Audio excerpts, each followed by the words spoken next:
Namaste. This is where we draw the line. Why? Because God is a mirror. That means Brahman, pure consciousness, reflects whatever is in front of it. So if you put a lotus in front of it, it will reflect the lotus. And if you put some dog poop in front of it, it'll reflect the dog poop. So whatever you put in front of a mirror is simply reflected. The mirror isn't doing anything. So we stand before God every moment. And what we show to God is what is reflected. That doesn't mean that God has any attitude. That doesn't mean that God is doing anything. God never does anything. But just like a mirror, he simply is showing us what is in ourselves. So, if we are a hateful person, God will appear to hate us. If we are a loving person, God will appear to love us. If we are wise, then God's wisdom will shine. And if we are foolish, then God will appear authoritarian and arbitrary and stupid. Whatever we show when we stand before God is what is reflected on us. So the haters get hate. The lovers get love. The wise get wisdom, and the fools become even more stupid. Why do I say all this? Because people discriminate. They draw lines. They say, this is good and holy, and that is bad and evil. But actually, God is everything. God is all. So if we say, oh, this part of reality is approved by God and that part is condemned by God, actually, we just condemn ourselves.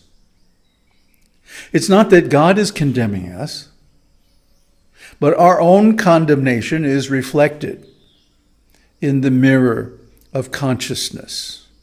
Try to understand. For example, we see many religious people, so-called religious people, so-called spiritual people, who have very strong bias against people of different religions or different spiritual paths than theirs, against people of different sex, different nationality, different religion, race, color, creed, sexuality. Every religious, so-called religious person claims to hate something or other. And here in India, for example, there's a tremendous problem of social classes, where people from one social class don't mix with people of others. They reject them. In the old days, it was worse. The Shudras were not allowed to even hear the Vedas, the recitation of the Vedas. So how can they ever improve their situation?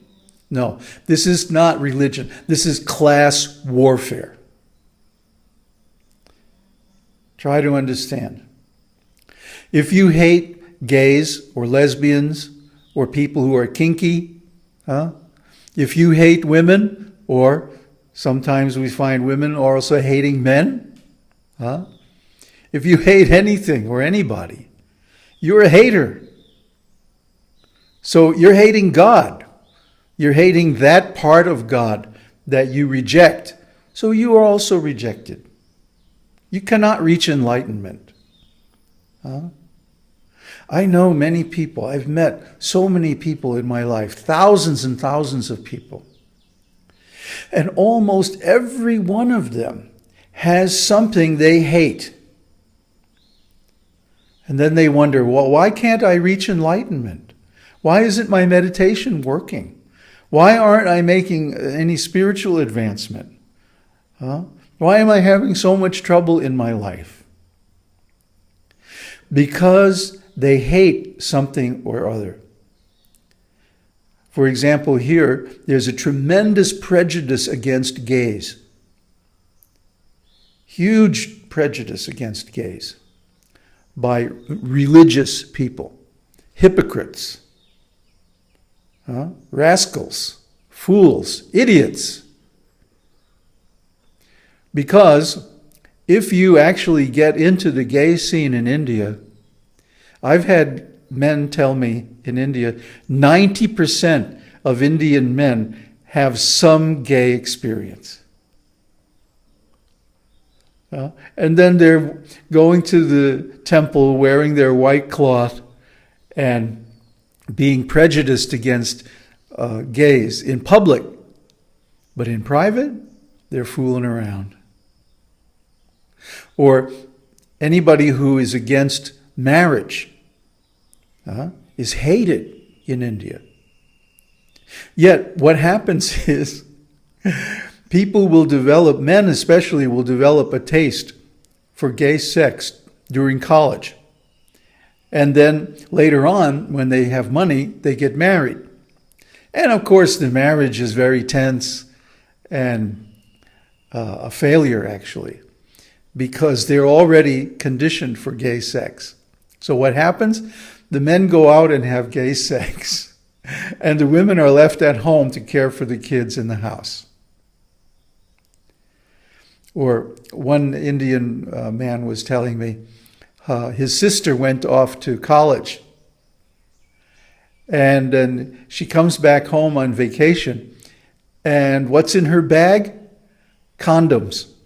An open box of condoms with like 8 or 10 missing. But oh no, she's a virgin, right? And yet these same people will go to the temple and condemn others for having sex, or condemn gays, or condemn Muslims, or condemn Christians, or condemn anybody they don't like, people in the other political parties, people on the other side of India who have a different culture or a different way of life. How can they claim to be religious? How can they claim to know God? They don't know God. Because God is everything. God is the all. How can a person who rejects part of God realize God? It's not possible. That's like saying, if I reject my left arm, there's something I don't like about my left arm, and so I cut off my left arm because I hate it. Then I'm no longer whole. I'm no longer complete. Purnam. So how can I approach God, who is complete, who is Purnam, who is everything, the source of all? How can I approach God and realize God if I hate part of God? It's such a ridiculous thing. So as a realized being, we also represent the same. The whole, everything. We are not against anyone.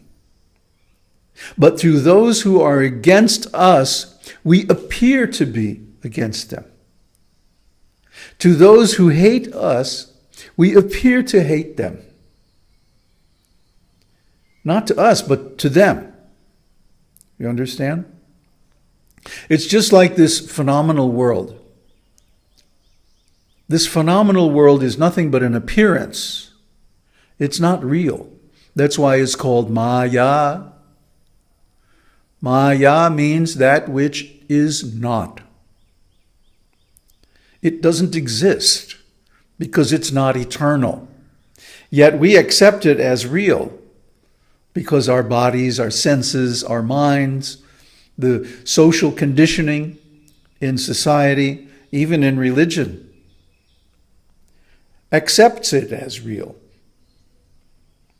Yet, anything that comes and goes isn't absolutely real.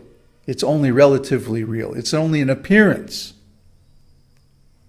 So, this phenomenal world, being an appearance, is nothing to get too excited about, either pro or con, either for or against, either desired or feared and hated. None of it really matters at all. In the end, the only thing that matters is consciousness. God, Brahman. And what is God? God is a mirror. So whatever attitude you carry when you approach God will be reflected toward you. Whatever attitude you bring when you approach the self-realized person, the sage, will be reflected on you. Ramana Maharshi, he has this one question: who are you? Who are you? Are means not just now, but in the past and the future as well. Who are you before this body was born? Are you born? Will you die? Who are you after this body is finished? Who are you? What are you? And if you say, well, I hate these people or those people or this or that, who is hating? What is hating?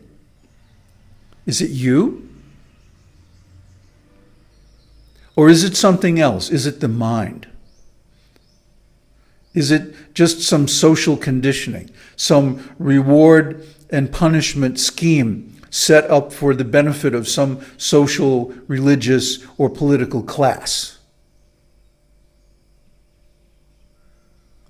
Yes, you can get some material rewards by simply repeating like a parrot what you have been told to believe. But those are also temporary. Those are also conditional. Those will also pass away.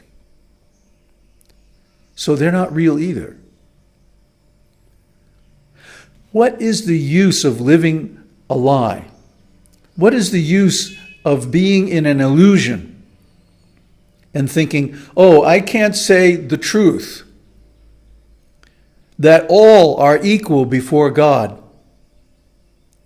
I have to say, oh no, these people are bad, those people are bad, gays are bad, lesbians are bad, Muslims are bad, Christians are bad. I have to say that so I get my social reward, my financial reward from the society, so that my family's reputation in our culture is increased. Otherwise, people will think I'm bad. Otherwise, people will think I'm wrong. Well, so what? What do you care what people think about you? Someone who thinks that another person is wrong, they are also wrong. And when they stand before God, God will appear to tell them that they are wrong. Or God will appear to be wrong himself. Just like the problem of evil, and this is probably a topic for a whole video in itself. God creates everything. So if there's evil in the world, then God creates evil, right? Wrong. There is no good and evil. We draw that line. We make that distinction ourselves. We are the ones who have to suffer because we exclude a part of God from our consciousness. So therefore we cannot realize him. So therefore we cannot be relieved from our suffering. And this is one of the deepest truths of the secret yoga.